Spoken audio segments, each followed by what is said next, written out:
Hace mucho tiempo, en los días del rey Saúl de Israel, un muchacho llamado David ayudaba a sus 7 hermanos cuidar los rebaños de su padre. Aunque era el menor, David era un muchacho fuerte y valiente que amaba y confiaba en Dios.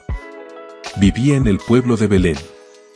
Una vez un león atacó al rebaño para agarrarse un corderito para la cena. El joven David atacó al atacador. Quitándole el cordero, agarró a la bestia rugiente por sus barbas y la mató. David sabía que Dios le había ayudado.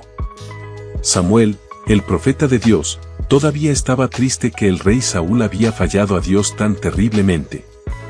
¿Hasta cuándo llorarás a Saúl? Dios retó a Samuel.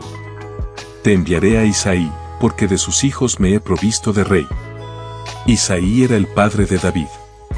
Aunque Samuel sabía que el rey Saúl podía matarle por buscar otro rey, el profeta obedeció a Dios. Cuando llegó Samuel, Isaí hizo pasar delante de Samuel a 7 de sus hijos. Y Samuel dijo a Isaí, Jehová no ha escogido a estos. Quedaba solo David, el menor. Él estaba con las ovejas. Trajeron a David. Y el Señor dijo, levántate y úngelo, porque este es. En el palacio de Saúl, el espíritu del Señor se apartó de Saúl y éste llegó a ser un hombre muy turbado. Sus sirvientes pensaron que buena música tal vez calmaría su mente.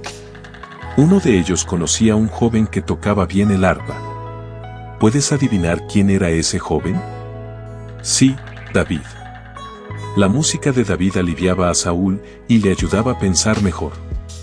Saúl pidió a Isaí que dejara a David en el servicio del rey. Cuando Saúl tenía un ataque de depresión o temor, David le tocaba el arpa. Esto le ayudó. Después de regresar David a su casa, Saúl tuvo una batalla grande contra los filisteos. Los hermanos de David peleaban en los ejércitos de Saúl. Isaí mandó a David al frente para llevar comida a sus hermanos y ver cómo estaban. Un inmenso gigante, Goliat, había asustado a todos los soldados israelíes. Escojan de entre ustedes un hombre que venga contra mí, gritó Goliat. Si él pudiere pelear conmigo y me matare, nosotros seremos sus siervos. Pero si yo le mato a él, ustedes serán nuestros siervos y nos servirán. Todos los hombres de Israel, cuando vieron al gigante, huyeron de él y tenían muchísimo miedo.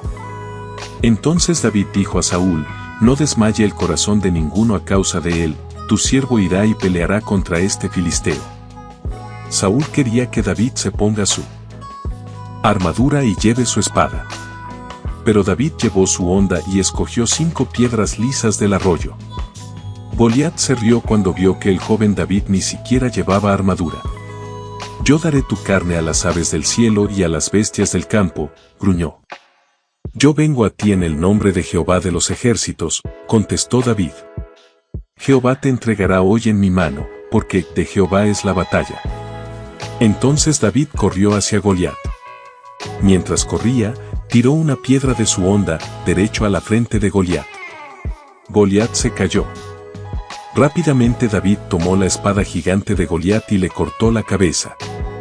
Cuando los filisteos vieron muerto a Goliat, huyeron para salvar sus vidas. El rey Saúl no se acordaba que este era el mismo David que lo había calmado con el arpa. Puso a David como encargado de su ejército, luego se puso celoso. Cuando el pueblo honró las victorias de David. ¿Qué más le falta sino el reino?, pensó. Así que desde ese día Saúl no miró con buenos ojos a David. Nuevamente, la mente de Saúl estaba turbada. Así que David tocó música para tratar de calmarlo. 3 veces Saúl le arrojó su lanza. Pero David se escapó cada vez. Saúl temía a David, porque sabía que Dios estaba con él, pero se había apartado de Saúl. Pero Jonatán, el hijo de Saúl, amaba a David como a un hermano. Mi padre Saúl busca matarte, advirtió a David. Así que David se escapó. Su esposa puso una estatua en su cama y descolgó a David por una ventana durante la noche. Cuando los hombres de Saúl vinieron la mañana siguiente, David no estaba. David tuvo que huir lejos de Saúl. Pero antes de salir, él y Jonatán hicieron un pacto. prometieron que siempre se ayudarían. Tristemente, los dos amigos se despidieron. David salió en busca de un lugar donde podía vivir sin temor a que los soldados de Saúl lo encontraran.